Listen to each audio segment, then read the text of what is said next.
ప్రసాద ల్యాబ్లో నేను అలా బయటకు వెళ్తున్నప్పుడు మన సార్ అక్కడ థియేటర్ దగ్గర ఉన్నారు, ఫైనల్ మిక్సింగ్ థియేటర్ దగ్గర ఉన్నారు. ఆయన వారు కనపడినట్టు విశేష వెంటనే ఆ మహానుభావుడు ఇప్పుడు ఏం చేస్తారు సినిమా పలానా సినిమా అన్న విశాఖ ఉక్కు ఆంధ్ర హక్కు ప్లాన్ చేసుకుంటున్నా సార్ అని చెప్పా. ఆయన ఒక మాట అన్నారు, నారాయణమూర్తి గారు మీ సినిమాలు సక్సెసా ఫెయిల్యూరా పక్కన పెట్టండి, మీరు చేసే ప్రతి అటెంప్ట్ కూడా ఒక అచీవ్మెంట్, మీకు ఎప్పుడు ఏ సహకారం కావాలని చేస్తాను అని ఆ మహానుభావుడిని అడగకుండా ఎంతో సహాయ సహకారం అందించాడండి. ఆయనకి నాకు ఏ అబ్లిగేషన్ లేదండి, కేవలం నా పట్ల నా సినిమా పట్ల ఆయనకున్న అభిమానం.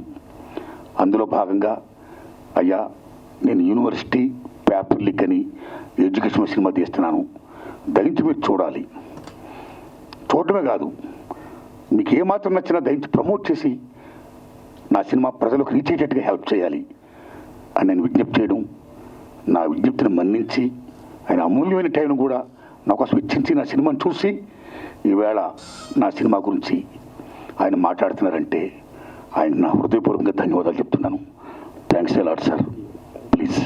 ఆయన ప్రేమతో చెప్తున్నారు కానీ యాక్చువల్గా ఆ రోజు నేను ఆయన కలిసినప్పుడు అంటే ఎప్పటి నుంచో నాకు నేను భీమవరంలో సినిమాలో రాకముందు నుంచి, ఎందుకంటే ఆయనది 32 సినిమాల ప్రయాణం, అదేమి చిన్న ప్రయాణం కాదు. నేను ఎందుకు ఆ మాట చెప్పానంటే ఆయన సినిమా ఆడటం ఆడకపోవటం అనేది తీసి పక్కన పెట్టి ఆయన వన్ మ్యాన్ ఆర్మీ.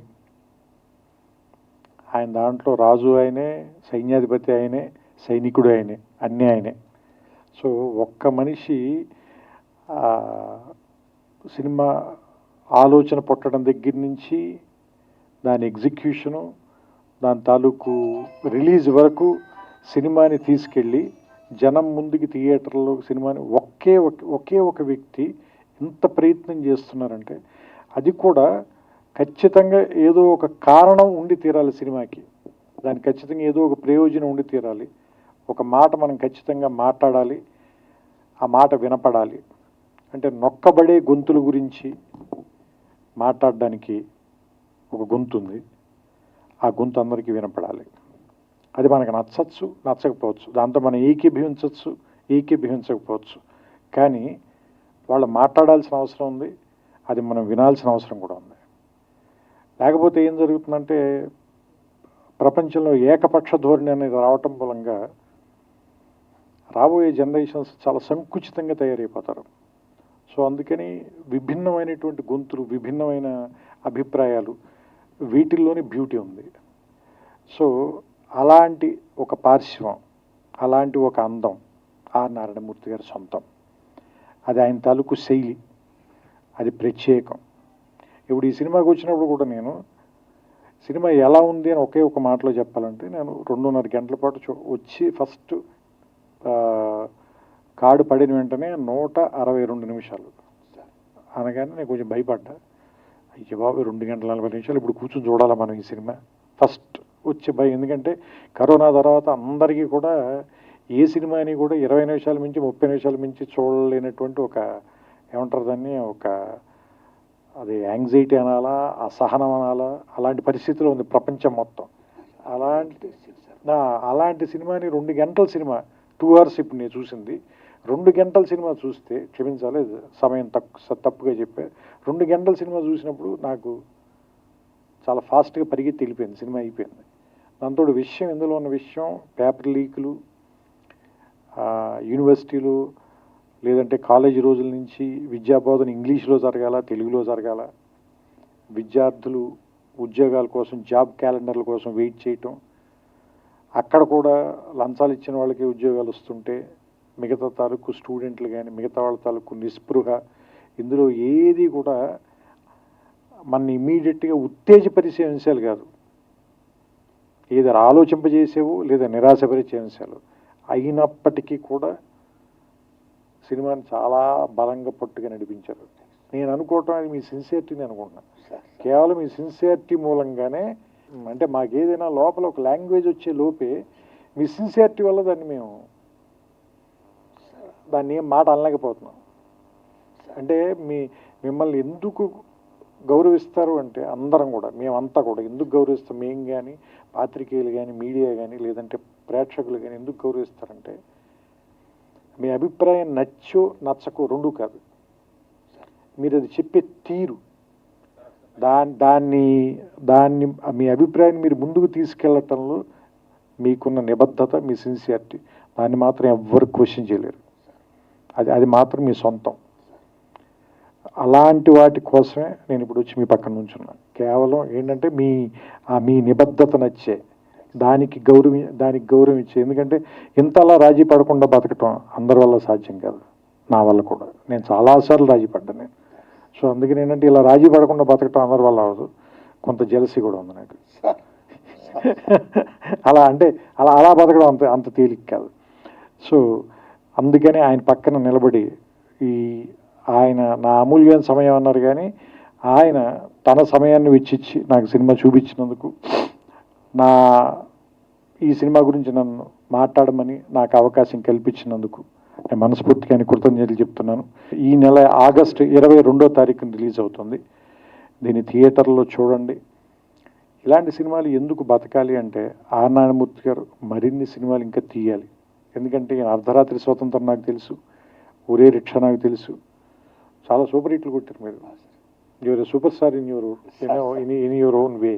సో ఇప్పుడు కూడా చెప్తున్నా కదా, ఆ స్టార్ ప్రెసెన్స్ అయితే ఉంది.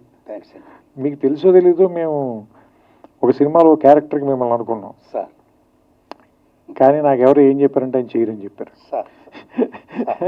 ఎందుకంటే మీరు రెమ్యూనరేషన్ ఆఫర్ చేసైతే ఆర్ నారాయణమూర్తి గారిని కొనలేరు అన్న.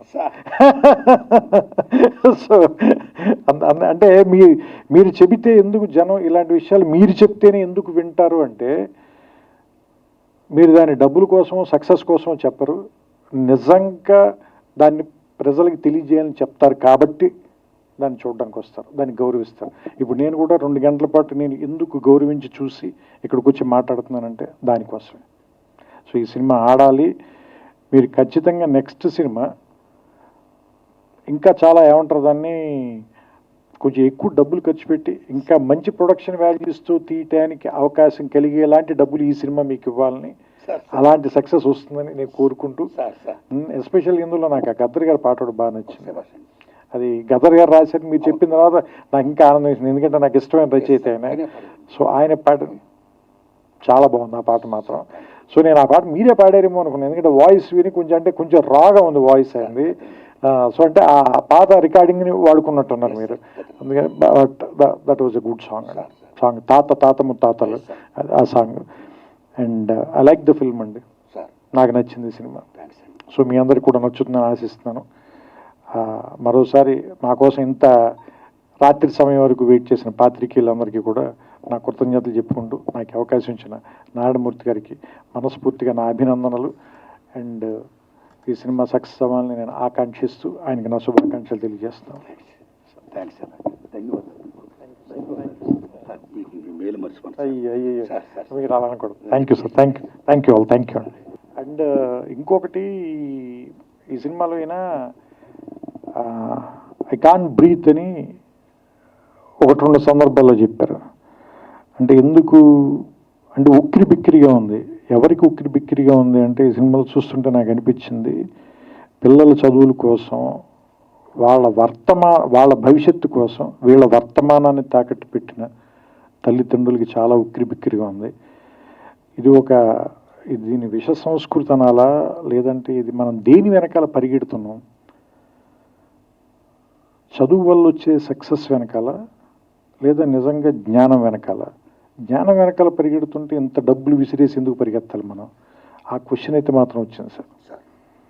సో అంటే యాక్చువల్గా జ్ఞానం మనకి ఆనందాన్ని ఇవ్వాలి, ఇంత నొప్పి ఎందుకు ఇస్తుంది, ఇంత బాధను ఎందుకు ఇస్తుంది, మన కన్న వాళ్ళకి ఇంత కష్టాన్ని ఎందుకు ఇస్తుంది? ఎందుకంటే నేను కూడా ఇంజనీరింగ్లో ర్యాంక్ వచ్చి, బట్ అది ప్రైవేట్ కాలేజీలో వచ్చింది నా ర్యాంక్, 3000 చిల్లర ఎంత ర్యాంక్ వచ్చింది.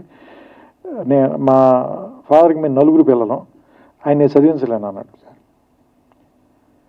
సరే మరి ఆయన తేలిగ్గా చెప్పారో లేదా నేను తేలిగ్గా తీసుకున్నానో తెలియదు, కానీ దాన్ని పెద్ద పట్టించుకోకుండా నేను గ్రాడ్యుయేషన్ బీఎస్సీ చదువుకోరాన్నాడు, నేను బీఎస్సీ చదివేశాను. కానీ అంటే ఇప్పుడు వీళ్ళని చూస్తుంటే అప్పుడున్నంత తేలిగ్గా సమాజం ఎందుకు లేదు, ఇప్పుడు మనుషులు కూడా ఎందుకంత తేలిగ్గా ఎందుకు లేరు, ఎందుకంత సుఖంగా లేరు, ఎందుకు అంత బరువుగా ఉన్నారు అంటే మనం అంత ఒత్తిడి పెట్టేస్తున్నాం పిల్లల మీద. ఇందులో పెట్టారు చూసారా, నువ్వు అన్నం కలుపుకునే టైంలో పుస్తకం చదివితే బెటర్ కదా అని చెప్పి మదరు ముద్ద తిను, నువ్వు చదువుకో, అన్నం మాత్రం నేను కలిపి పెడతాను అంటే అంత ఒత్తిడి ఎందుకు పెట్టేస్తున్నారు పిల్లల మీద? అంటే వాళ్ళ భవిష్యత్తు గురించి వీళ్ళు ఎందుకు ఎంత వీళ్ళ వర్తమానాన్ని తాకట్టు పెట్టేస్తున్నారు? ఆ పాయింట్ ఒకటి బాగా నచ్చింది నాకు ఈ సినిమా, అదొకటి చెప్పాలనిపించింది, అందుకని మళ్ళీ తీసుకున్నాను. Thank you.